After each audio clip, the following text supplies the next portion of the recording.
Looks like we're on air. So today is August 20th, and this is our community outreach meeting slot. But this week, we're going to be talking mostly about the Backdrop Live event that we're going to be doing in September, and discuss various planning aspects of that.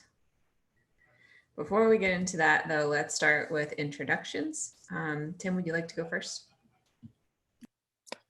Sure. My name is Tim Erickson, St. Paul Tim. I am in Deerwood, Minnesota, coming from the screen tent. That's not a fake background behind me. I'm outside. And yeah, I've been doing a lot of work or thinking a lot about the event in the last week. So I'm excited to talk about it. Next. Great. Sarvashi, want to go next? Yeah, my name is Sarvashri, and I am new to Backdrop. I'm learning and I'm working on a beginner's guide to Backdrop and just learning as I go along. I haven't had a lot of time this past couple of weeks to do much, but I'm just following along and trying to learn more. Great. And Greg? Greg, I'm joining from Greece, just the usual catching up with what's going on and to see how I can help.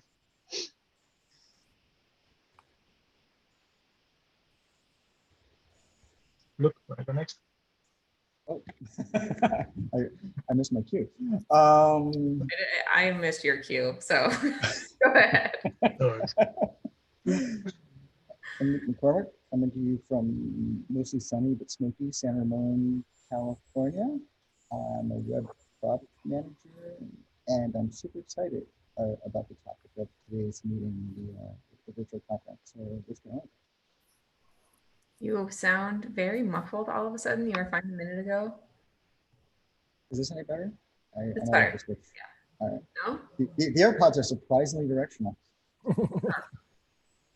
Well, you're a little better. I'm not sure if you were as good as you were originally, but I can at least hear you. Okay. It's possible that I'm actually going to anyway. I'll figure it out. Yeah, we've lost you again. Right. Well, let you figure that out, and we'll move on to Joseph. I'm Joseph from Las Vegas, and I'm just kind of here to listen. Great. And then I am Jen Lampton, also from California on Fire this week. So where's the fire? Where's the fire? Which one? Oh, okay. There are a ton of fires. The biggest one is near Santa Cruz, California, which is where Kristen from Hook 42 usually lives. It's like 10 minutes from her house. And there's another big one in the Napa Sonoma area today. There's sort of one north of us and one south of us. And because the Bay Area is like a place where smoke gathers, we're sort of getting it from both ends. So the air quality here is really terrible right now. And then there's a whole bunch along the east too, like little ones. So I noticed that here in Las Vegas, it's super hazy today. So yeah, that might be our fault. When's that? We had a super rare lightning thunderstorm the other day that set fire to some of the dry stuff. So that's what kicked it off, is my understanding. It wasn't PG&E this time. It was actually No. Lightning, right? Yeah. So California, for reference, never has thunderstorms in the summer. The only time we usually have thunderstorms is in the dead of winter when it's cold and rainy, and it makes sense. And this Sunday, it was really windy. It was really hot.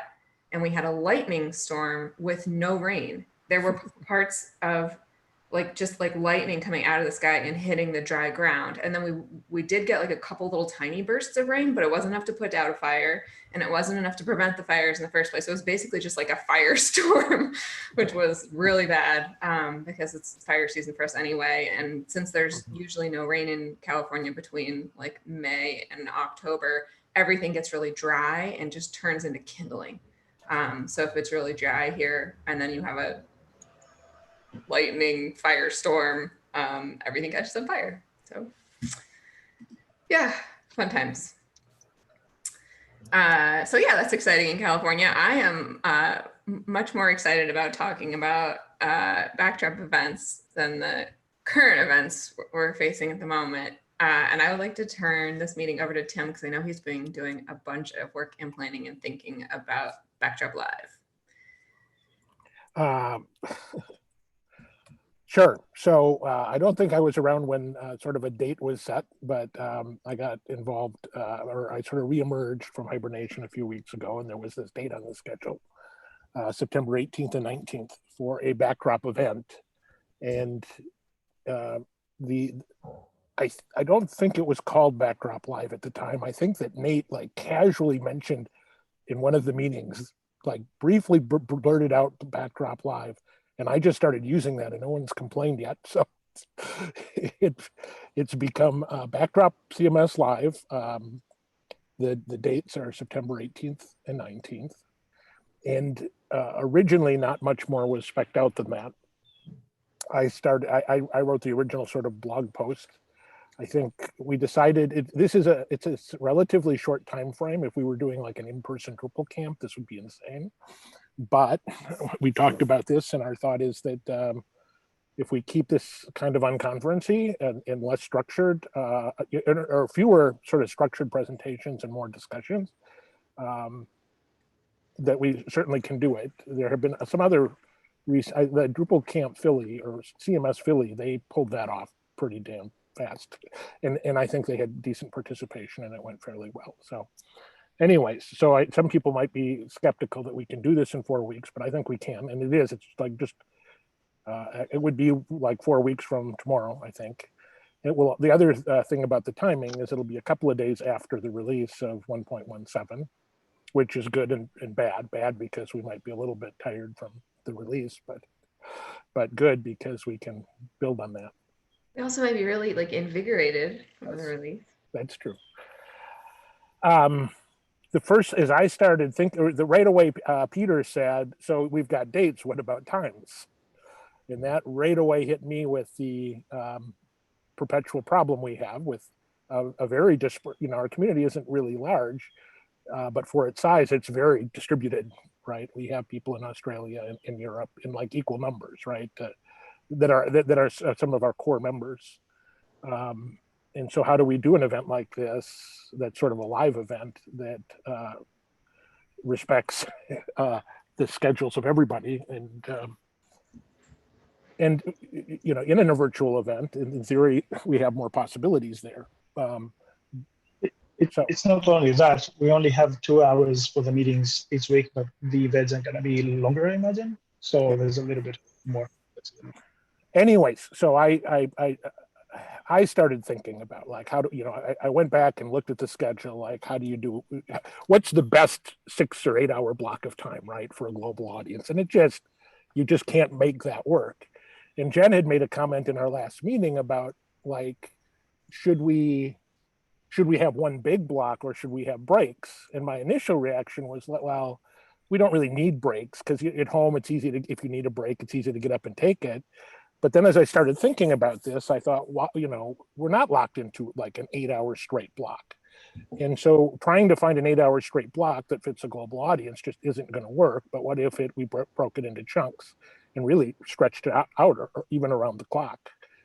So we did sort of 3 hour blocks with 3 hour breaks or larger.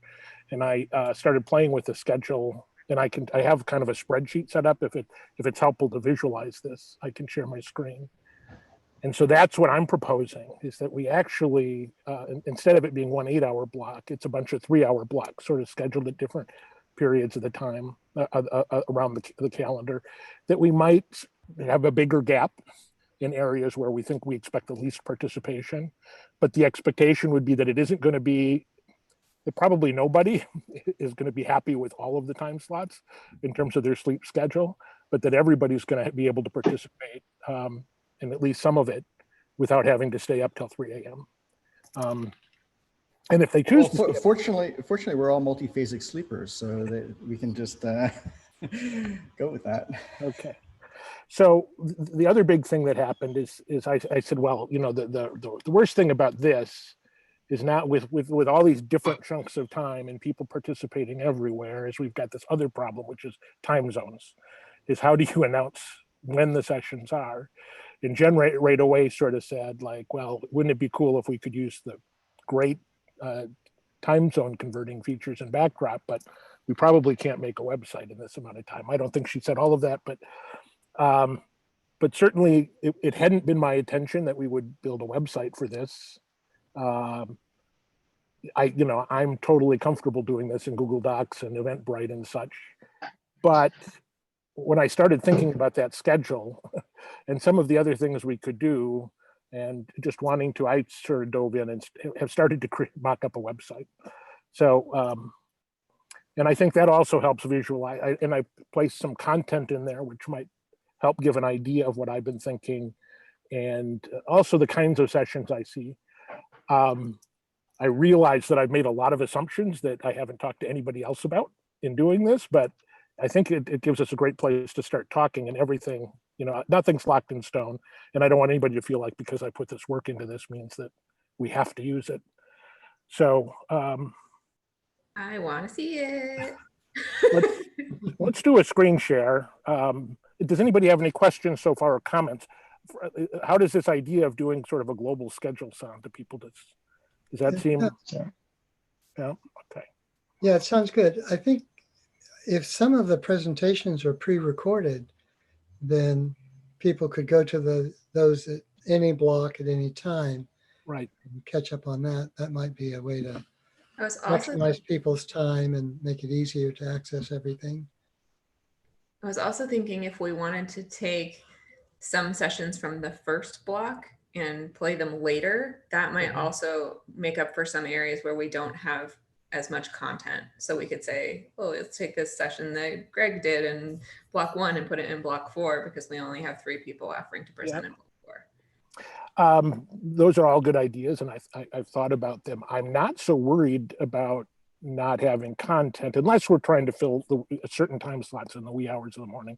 But I'm not worried about the volume of content. It's because of the sort of more discussion orientated nature, right? It's like I have a draft schedule, and let's go ahead and look at that. Oh, can I still? Yeah, I can still share screen. Okay, I'm just gonna share my whole desktop.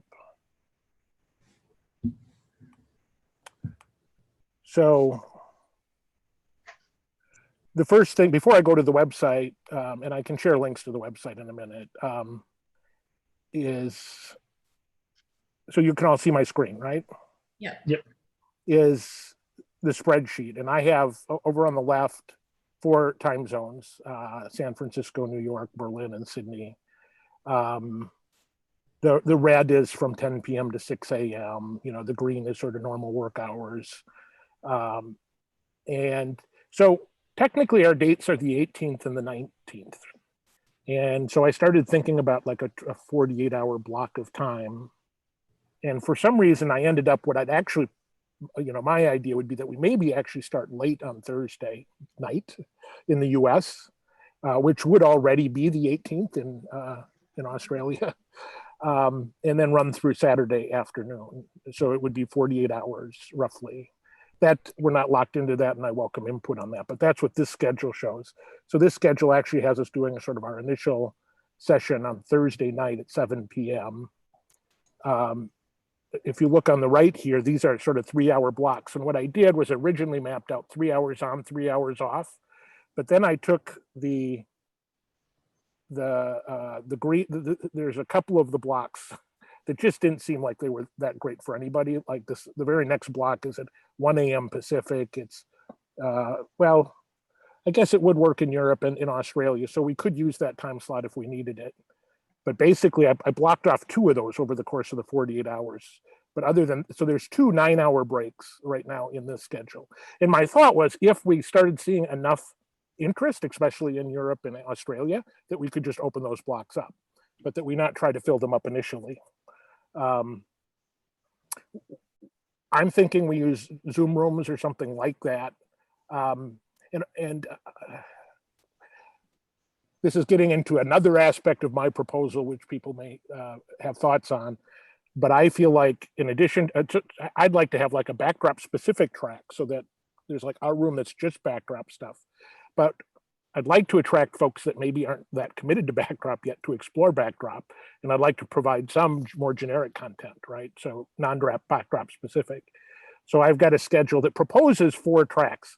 Forget about this help desk thing. That's a different idea, but it's like 1 track of backdrop specific, 1 that's just sort of generic open source CMS development, not specific to any platform, maybe just an open track where you can, like, if any of the other tracks get full, you can add something.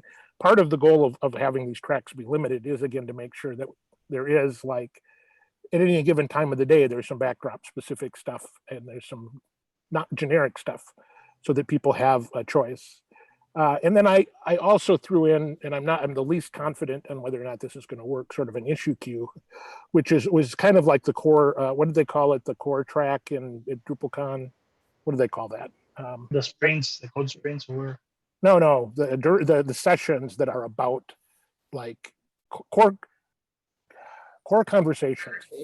Core conversations, they often called it. And it was like, when people would do a presentation about some big new feature, or sometimes they would be more discussion orientated, but really targeted at contributors. And often they were very poorly attended, but they were attended by all the core contributors, right?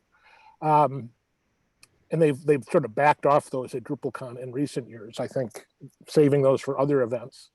But I like them, and I like the idea of maybe being able to do something like that, but I'm sensitive to it might be splitting us up too much. So, but anyway, so I'm proposing those 4 tracks to start discussion, and we can decide that. Let me go to the site. So I with that, if you want, before we move on. First of all, I love the 3-hour block. I think that's brilliant. And I think it will also sort of set a really good tone about backdrop trying to be considerate of people everywhere, which I think we've had a hard time with weekly meetings, but this is like, look, our first event is for everyone. I think it'll sort of set us on the right track, which I feel that's great. I'm a little concerned about the number of tracks because I don't have any idea of the volume of people yet. Yeah. And so my recommendation, and you probably already thought of this, would be when we start requesting topics, just see what we get. And if there are enough to spread it across even 2 or 3 tracks, and see if and I also really like the concepts you've already thought up. And I think we should use those for suggestions so that people can choose them if they want. But I would also say, like, if we only get enough for 1 track, I still think we should stick to 1 track in this 3-hour format. And if we get enough for 4 tracks, then let's do 4 hours in this format, or 4 tracks in this format. But I think we shouldn't be too concerned if we don't get there. I agree with all of that. And I am concerned about if I'm not getting overly ambitious with 4 tracks. And one of the things I like with the website, it gives us the ability, which is we could start with just 1 or 2 and have some of these like this set thing blocked off, and then watch how registration's going and sort of add space and or tracks as we see what the response is. But you'll notice that I was like able to quickly fill in this schedule. And if we go through the schedule, sort of Saturday afternoon in the US, the last sort of 8 hours is a little bit different. And I'm not quite sure how this is going to go. This could go in a lot of different ways. Like we could still have sessions during that and sprinting, or it could be more focused on sprinting, but let's come back to that discussion later. But my point, what was my point, is that I sort of quickly filled in with just topics. And I think I think we could, I'm not saying we should do this, but we could fill in that backdrop track with topics that we think are important and just recruit volunteers to facilitate each one of those discussions. And we'd have that filled, I think, in a day. So that's not hard, but the other tracks will start to get harder. I think that my concern isn't necessarily about whether we're going to have content for the tracks. It's if we're going to have enough people in the room. So if we get like 3 people in Australia, I wouldn't want 1 in each room. Right. So I think getting an idea of, what people want will show us how many people there are and what time zone they're in, and that'll give us a better feel for what the volume will be. Agreed. Any other comments on this before I jump to the website? Okay. Yeah. So here's a thought. We record the sessions anyway, so the idea would be that some people would not be able to attend at 7 hours. They wake up a few hours after, they watch the recording, and maybe then we can facilitate discussions about the recorded ones, so that if there were discussions and people wanted to express their opinion but they missed it, we give them a second slot at some other point. Yep. Where, yeah, sort of like a part two to, Yep. to facilitate all the parts of the world. I don't know exactly how this would work, but looking at the blocks there in the spreadsheet, it seems that if we skip sort of like a few hours, then we can sort of like have a what you call it, a part two of a discussion that happened. So that's Yep. one comment. And the other one is that in general, for those that are skeptic, so the company that I work for used to do training sessions, and there were 8-hour sessions of 2 days.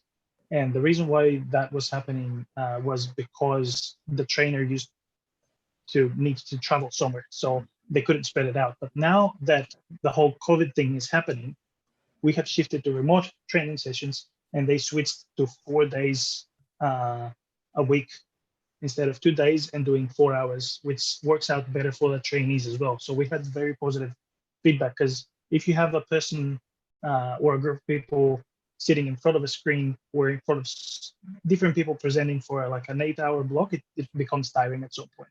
So I think that this is heading a good way. It's good. Can I throw out something that's references what Gregory just talked about? And can you hear me, by the way? How's my audio? Yeah, Good. yeah, it's perfect. I mean, it's funny because we just sort of drifted backwards into like one of my pet causes for a decade I've always been surprised and frustrated with like DrupalCon and Badcamp and various other camp like websites and interactive things, how they're always kind of forward looking, like advertising materials that get right up to the event and then just disappear. And what you were just saying, Gregory, about how it'd be nice for, discussion to continue. Like I've always wanted discussion to continue forever from sessions, and it seems so obtainable. Like we just need a node on like any of our platforms about each session, and then like once a session happens, that becomes like the thread header. They can go on forever. Like you can discuss it until the end of time. I mean, you don't have to until the end of time, but like having it last for 3 hours or 3 months, it seems like if we can figure out a way to get it to last like one rotation of the Earth, we've got ourselves material that will keep living. Anyway, I've always been surprised that hasn't happened. So there's probably downsides to it that I've never quite figured out, but I've just always wanted that. So I just wanted to throw that in there just now. Not so much downsides. It's that the thing that you mentioned as a continuation would be in written form, which is what we have, like the chat system or the forum or issue queues. Whereas this would be something direct, like there would be people interacting. So we should give the opportunity to people to do that bit, besides whatever follows up as a continuation, whether it would be an issue in the queue or a forum post, forum discussion, I should say. But yeah, you're right. It's an interesting product idea. I don't think this is technically possible, but like the thought of videos being able to loop and people being able to add to the videos on like a multi-track format later on would be super powerful possibly. But I don't think there's anything within scope that does that. So. Yep. Okay, let's look at the website to help envision this. So it's not super pretty. I think I'm trying to make it not ugly either right now, and we can decide how far we need to go in prettying it up. Wait, hold on. So didn't like a few minutes ago you say we probably don't have enough time to do a website, and then it turns out you actually have already done a website? Well, I said that was the argument against doing it, but then I went ahead and did it. Fair enough. Partly and partly because I love organizing and facilitating events, and this format is exciting to me, and I would love to create a tool that I could reuse. So I probably wouldn't have invested this amount of time if I thought that it was just a one-off completely thing, right? but I want, I'm plus I just haven't got to build a website for so long. I've been doing all this other stuff. So what the website currently does, besides sort of present, and I'm using my Simplo distribution kind of to build it, which is irrelevant. But I currently have, I went ahead, so I'm logged in as a regular user right now, and it's set up so that a regular user can submit a session. We could turn off the scheduling right away and just have sort of suggesting sessions first and then schedule them later. But right now, it does have, I uploaded about, this is 4 tracks, like 8 time slots, or 6 time slots each. Some of them are used already, but right now, in theory, a regular user could just pick a time slot in a track and assign that. And I'm not envisioning personally any kind of selection committee. At the most, I'm imagining that we have a group of people that like keep an eye on the proposals and maybe offer feedback and suggestions, but that we're not in the business of rejecting sessions unless they sort of fall outside of what we consider our scope. So that we kind of let, do this on conferencey where people do what they want. So right now, anybody can come in, create a session. I had a sort of a description of the session and then a discussion questions. I want people to think about in advance, like how to stimulate conversation, right? So in lieu of having a prepared presentation, that the presenter or the facilitator at least come in with a handful of questions to get things going. I think that it would be nice to have, I think we're going to need some presentations or at least demos. So I gave everybody the option of picking a discussion or a presentation. And then I put this with discussion to really highly emphasize that we want people to be able to talk. And that we're discouraging the 50-minute slideshow with no discussion.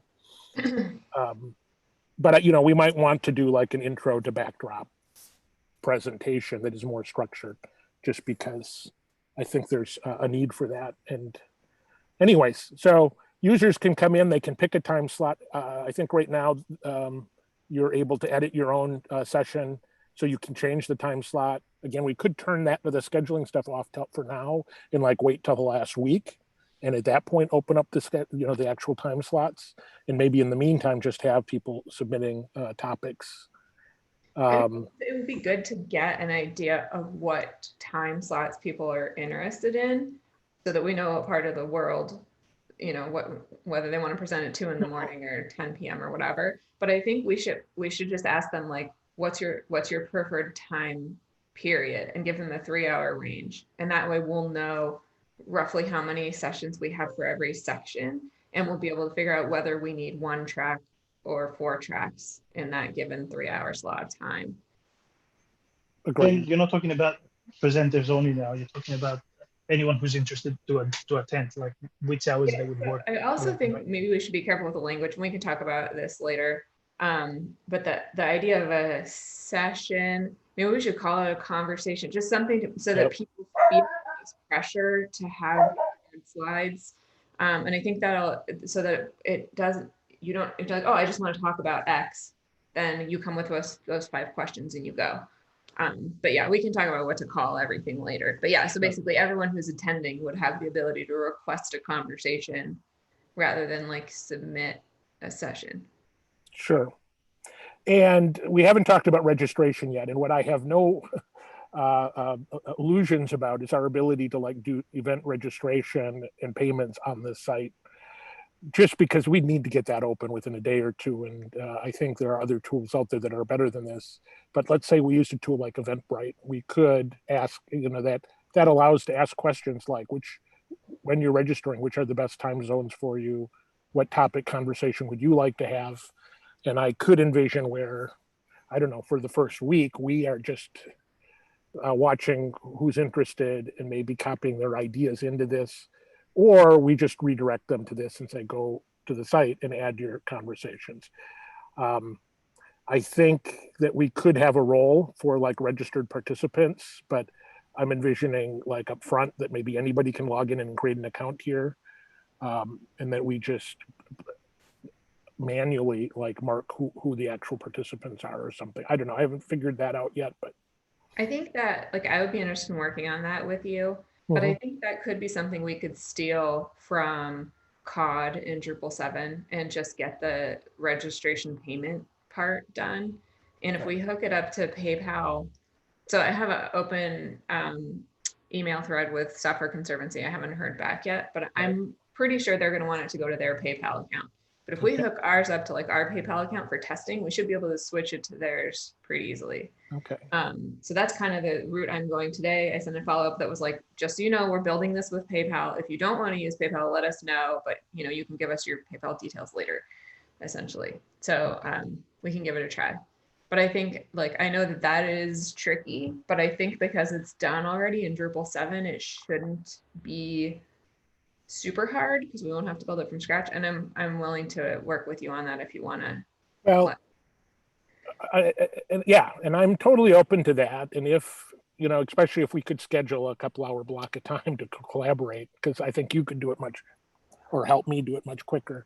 My concern about that, right, is that like we were talking about doing donations, and that's like if this were a one price, pay this one price and then you get registered, that would be relative. That would be pretty easy. I wouldn't worry Yeah, about I think it. that's what we want to build, and then just a link that says can't pay, contact us, and then we create accounts manually for those people. That's possible, right? Whereas if we used Eventbrite, you've got multiple ticket types, you've got donation options all built in to start with. So that's the argument for it. But I'm totally willing to see if we can't get this doing registration if you want.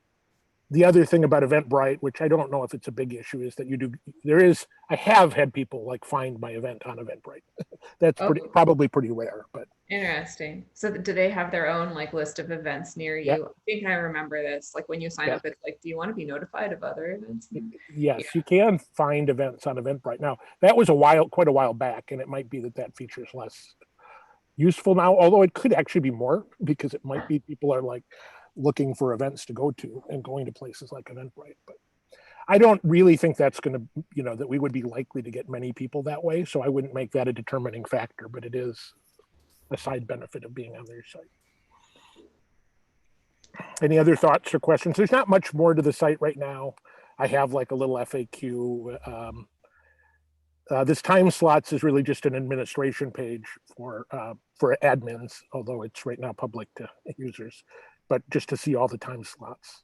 And there's Jen, I'm sure if you look at how I'm managing the time slots, you'd have some quick ideas to improve it, because there's one or two kind of sloppy things about it, but it works. So.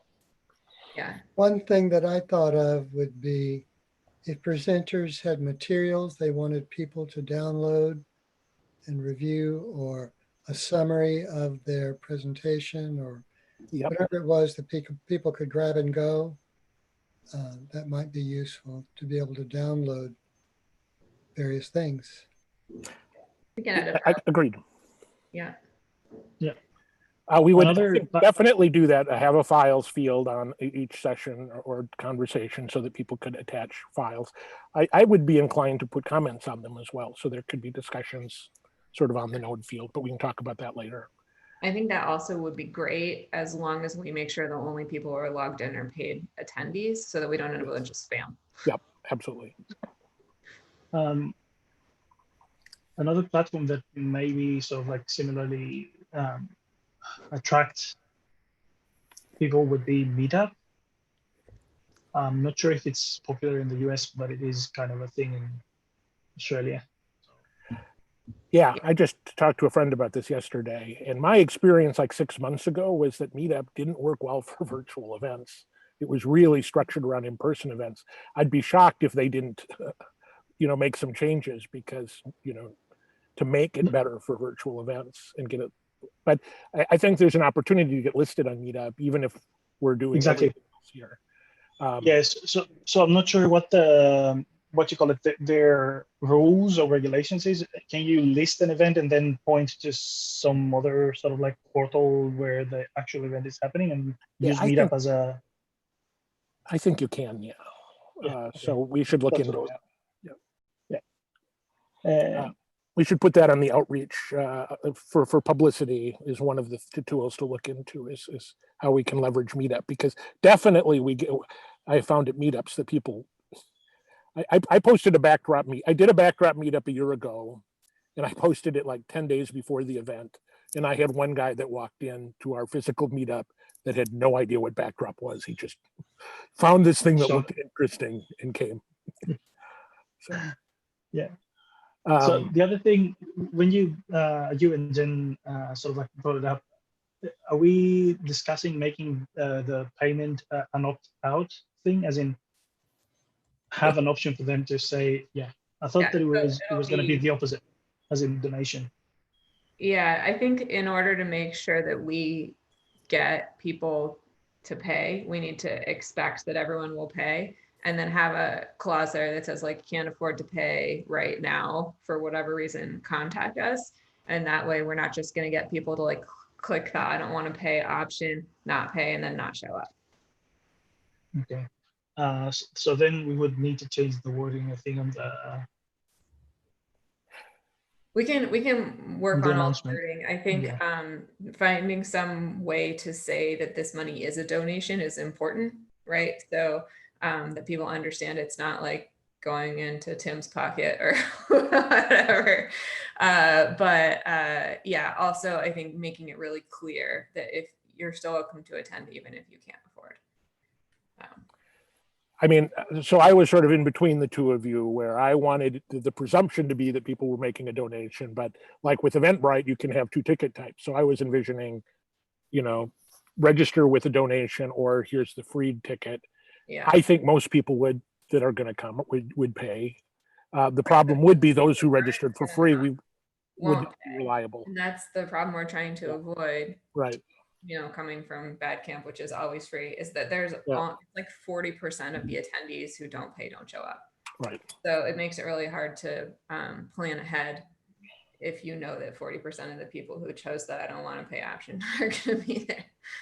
So having most people expect to pay, I think is the right precedent to set, 'cause then your numbers will be real. But then you want to make sure for those people who really can't afford to pay, or right now or whatever, still have that option to be able to get in there without. Okay. Most people, if they pay even a few dollars, even $2, Yeah. will say, oh, I don't want to miss that. I have money on it. So it doesn't, the amount of money is not as important as having some money. Yeah. I agree, and I think $20 is pretty reasonable, and I don't want it to be too hard to get in for free, but we can figure out how to balance that, right, to make that achievable. Yeah. The almost free option. When I give away things on Craigslist and Nextdoor and things like that, I always put like a small price. I put like $10 or $20. And then when people show up, I just was weeding out the people that are wasting my time. Here, take it. We do the same thing. Yeah. Okay. Oh, why am I looking at? I forgot I'm sharing my screen. Any other questions about the website? I think it's great. I Do know we should use it. do we need? Or would we be comfortable with something in this range of design? We definitely do Yeah. some improvement. I think we could I think if we pointed a designer at it for some quick feedback, we could get some, minor things like, oh, make this color, and it would be better, and that would be fine. Yeah. I'm not sure we need to worry too much about it. I think, as long as it's functional and not hideous, that's really all we need. And it's already that. I think that we do need to do some work on language and just cleaning up the session submission form so that it's less confusing for people. And I think that all of the stuff that you've already built is really important and we need to keep it, but I think most of it should be admin only for on the session form, so that people don't have to look at that list of times or understand tracks or any of that in order to submit a session. And then if we can get their feedback on that, we can figure out how to put things in the right slots when needed. Sure. But I think we need to keep it though for the scheduling part, because it looks great. Yeah, I love the ability that an individual can schedule their own session, but when they should do that, or, I'm totally open to us deciding not to do that and for us to do it ourselves. But I like that we at least have that option to give the session owner the opportunity to schedule it. Because I that's think more, probably that's more open, unconferencey, but it does, we don't have, there might be a way we can do that by making the form clear. yes, oh, yeah. Yeah. But yeah, I think keeping everything you have now is really important for building the schedule. So I wouldn't want to lose any of that, but just trying to make sure that Joe Schmo who doesn't understand anything about conferences would have to fill out. They just want to request a conversation about something. It needs to be a little more straightforward for them, or maybe just have defaults in there or something. Okay. Yeah. It would be awesome if that was reusable. So what is done for Drupal South, which is the sort of like the collection of events that are happening in Australia and New Zealand. They just have a domain, a .org, and then they provide subdomains, and people can either reuse things or create their own sites off of that. I'm not sure if multi-site or separate sites with the ability to provide subdomains would work, but we should provide that thing in the future for like when people want to organize. It's a centralized place where people can. So like, but if you're going through all this trouble to make a site that has built-in subscriptions and submissions of sessions, then yeah, to save others from having to redo it.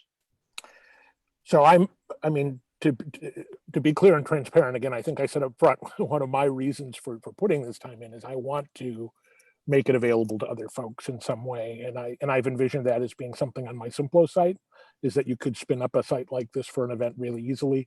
I'm also, of course, happy to share this back as some sort of a distribution, or if we create some contrib modules for it, that we share those, or, make it free to backdrop events or something. But I definitely plan to make this reusable. I've always had like a pipe dream of doing something like Gregory recommended, that was just events.backdropcms.org, where if you wanted to run your own event, you could just go and say like, at the time it was physically based. So I was like, put in your location, and then ta-da, here's an event website, and you can do whatever you want with it. But yeah, now that we're facing a virtual thing, having this virtual starting point, I think is even better. So, okay. Yep. So we're running out of time before the dev meeting, and there's probably a few other practical things to get to. Let me try and remember which bookmark I have to. Well, I'm just going to go back to the agenda. I'm going to quit sharing my screen and go back to the agenda. So what are the things that have to happen in the next few days? I really think we need to get some sort of registration up within a week at the latest. I'd love to have it up by Monday or Tuesday. And so if Jen, if you want to talk about getting registration built into the site, we should schedule that and see how quickly we think we can do it. Okay. And do you have an email blast available? Some way to? We have an email. We have a newsletter and a new newsletter list that we will be using. We haven't used our email list in quite a few months, but how many people do we have? Do you know, Jen? There's like 1,000, I think. Yeah. So we've got a fairly sizable list, and I have been, we've getting it out onto Twitter and Facebook already in the last week, the dates. So and maybe it could go out on the Drupal 7 group. If the Drupal is willing to get it out to their people, especially people who are on Drupal 7. Right. Like one way to do that would be through Drupal Planet, I think. If we could get somebody who's like, I don't know that I don't think we would get any official Drupal, like Drupal Association isn't going to necessarily promote it, but there are ways like it. Yeah, I don't know. You have to get approved from the Drupal Association to be on the Drupal Planet. We had some problems with that with Badcamp. Right. My thought was if we had somebody that already was approved to be on Drupal Planet, if they did a post on it, although there might be rules about I think the way Drupal Planet works is you get your blog approved, and then you put a certain tag in a post, and then it shows up on Drupal Planet. And my guess is part of the agreement to be in Drupal Planet is that you'll only tag appropriate things, and this might not be considered appropriate.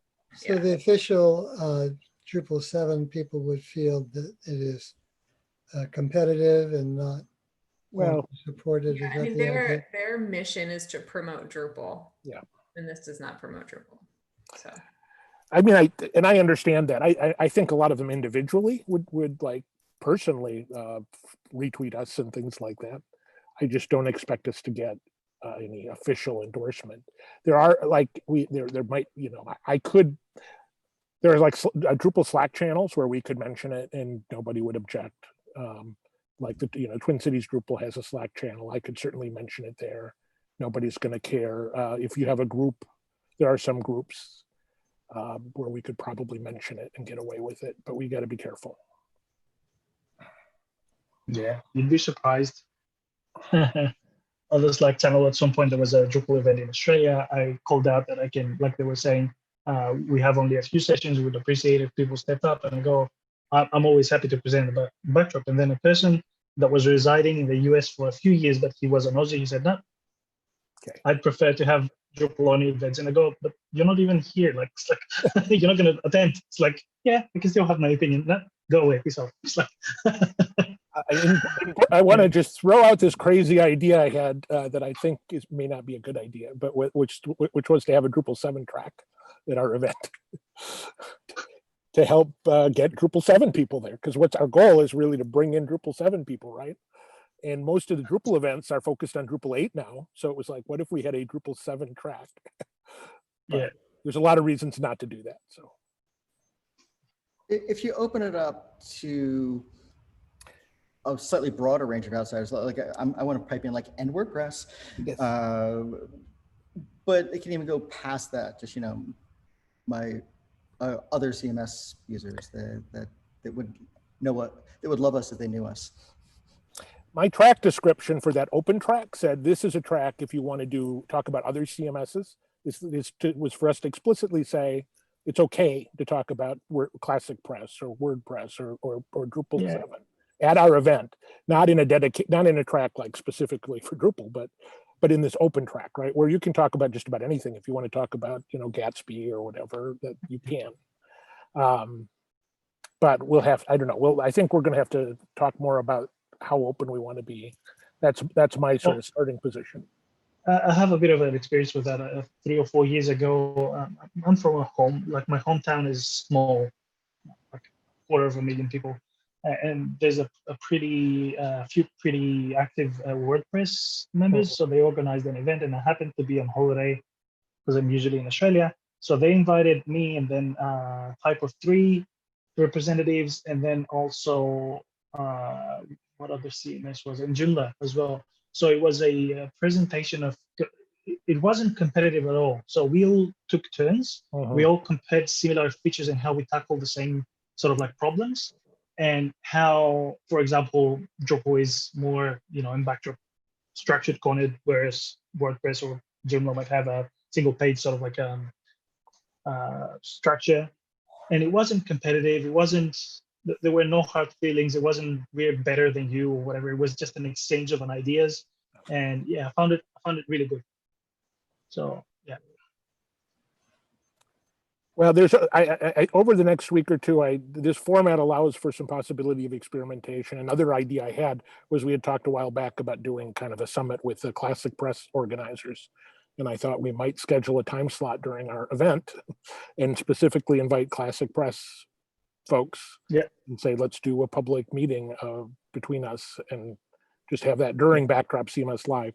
Let's talk. I think we should talk more about that and decide that maybe later. Probably how do we want to meet and communicate in the future about this event and recruit more volunteers to help us? I'm thinking that I know we don't want to have too many Zulip channels, but I'm thinking that this event might warrant its own Zulip channel for planning, because especially as the event approaches, I think there could be a lot of traffic. And a channel, a thread? No, I'm talking about what is the Zulip term? Not topic or thread. Something a stream.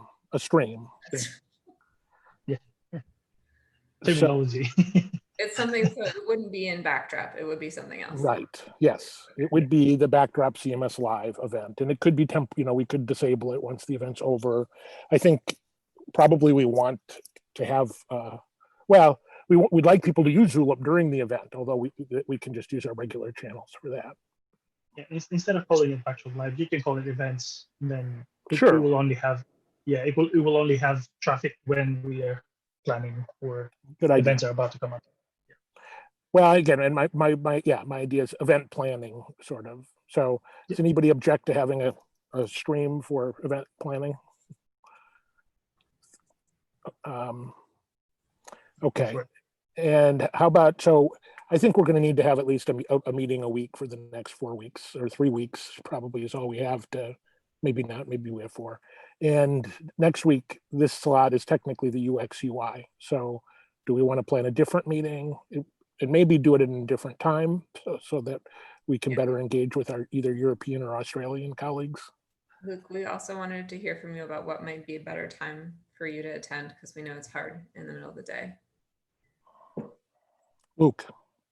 Yeah. No, I'm unmuting. No, actually, the time's not bad. I just, have day job pressures that prevent me from doing like more than 1 hour on any given day, really, in the middle of the day, or outside of that. So just not ganging things together on the same day is all I need to be able to participate. And I'll ping Peter as well to see if you could prefer earlier, like before the UX meeting or after the dev meeting. Well, I definitely, if we go ahead with this global thing, I definitely want to have at least a meeting that's convenient for our European or Australian colleagues so that we can go through everything with them and prepare them. So it could be we have a regular time slot and we just do one extra meeting for them, or I don't know how we do that. Well, what we could do is meet in this outreach time slot during the outreach weeks. And next week, when we have a design meeting, we could meet at like 5 p.m. or 6 p.m. I don't know, US time. So it could be more reasonable for Europe and Australia. Yeah, the problem is I'm not sure if that is reasonable for Europe, is it? It's actually the middle of the night for Europe. We'll probably ask Peter and Olaf to sort of like chime in. Let me look at my chart quick. Like, I think, yeah, so like 6 p.m. San Francisco time is 3 a.m. in Berlin. So it's 11 a.m. It's great for Australia. What about midnight? Well, that's what I was leaning towards. And actually, that might work. And I'd be willing to stay up till 1, or it would be 2 a.m. for me if it was. What is it, midnight your time? Midnight my time is 10 o'clock your time and 7 a.m. in Europe and 3 in Sydney. So 3 a.m. 3 p.m. 3 p.m. Okay. So it's a little early, That would work. but it's doable. Yeah. I think maybe 11 your time, 1 my time. Well, that's 2 East Coast. Do we have any East Coast people on the call? Yeah, Sarvash, right? You're East Coast, aren't you? North Carolina. Yeah, well, you may not want to stay up till 2 a.m. 3 a.m. If we did 11 yours, it would be 1. Okay. But you wouldn't have to go to all the meetings, right? If you could come to the alternative ones that are during the day. Why don't we schedule that so that we have made a decision, and then we'll specifically ask Peter if that's okay, and then we can ask Olaf. Well, right, yes. Let's ask our Europeans if any of them would come at that time. Yeah. Yep. And well, you're a no-brainer, Greg. Don't ask Greg. He'll say yes to everything. If anybody from Europe but Greg would come to that time slot, and if not, we might tweak it, find something better, or make it a little earlier. I don't know. We'll come back to that. Anything else? Any other? So I have, the other thing that I've done is created a bunch of several issues in the backdrop.org issue queue, where we have traditionally done all of our community planning. So there's several Backdrop Live GitHub issues, and that's a place without coming to live meetings that you can look for. You can give feedback and comment on and participate in planning. I did want to make a request that because Backdrop is abbreviated B and Oh. not BD. The Backdrop Live is abbreviated B Live and not BD Live. Oh, sure. I think that'll confuse people. But we've never done this before. It also, I was playing with it while it was late at night, but I was like, it's like Believe, like Be Live. I don't know. Anyway. I'm not happy with that acronym that I had there, but I just whipped it up quick, and so I'm happy to change it. Be Alive. I don't know. Anyway. Oh, I see what you're. Anything I did. Yeah. And Yeah. then Anything else? I'm good. okay. I'm gonna mute myself. So Okay, well, it is time for the developer meeting. So I'm going to stop the live stream and then start it again for the weekly meeting. You guys don't have to leave because I figured out how to do this. All right.